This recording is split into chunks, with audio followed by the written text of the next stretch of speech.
الحمدللہ الشکر للہ والصلاۃ والسلام علی رسول اللہ وعلی آلہ واصحابہ اجمعین۔ یا رسول اللہ، میرے دوست، میرے بھائی، میرے محترم حاجی ملک ظہور صاحب کا سلام قبول فرمائیے، میری حاضری قبول فرمائیے اور ان کا سلام قبول فرمائیے۔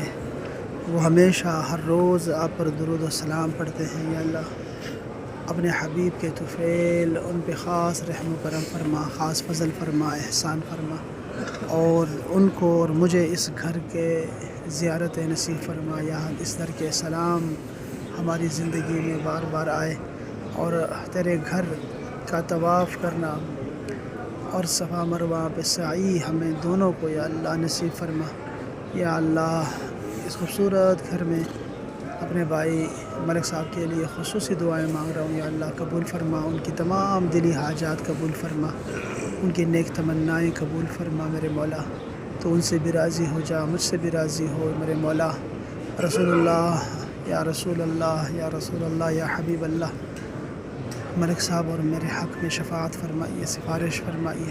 ہم اپنے گناہوں پہ نادم ہیں، ہمارے گناہ صغیرہ کبیرہ معاف فرما اے میرے مولا، ہماری لغزشیں معاف فرما۔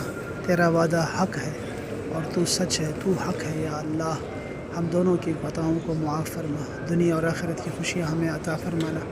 اس دنیا میں بھی چین کی زندگی ہو، رزق وافر ہو، حلال ہو، طیب ہو، اور اپنے خزانوں سے عطا فرما میرے مولا، حراموں سے محفوظ رکھنا۔ یا اللہ، یا اللہ حاجی صاحب کو بھی دنیا کی تمام راحتیں، نعمتیں عطا فرما، اور آخرت کی بھی تمام نعمتیں اور راحتیں عطا فرما۔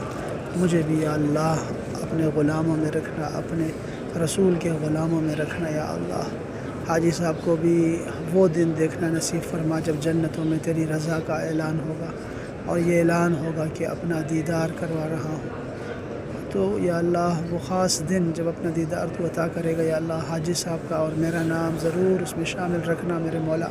ہمارے والدین پہ رحم فرما، یا اللہ ہمارے اولاد پہ رحم فرما، اپنے گھر میں ہمارے اہل و عیال میں علم میں برکت عطا فرما میرے مولا۔ ہمیں اچھا مسلمان بننے کی توفیق عطا فرما، اور رسول اللہ کی سنتوں پہ چلنے والا بنا۔ صلی اللہ علیہ سیدنا محمد و آلہ وصحبہ۔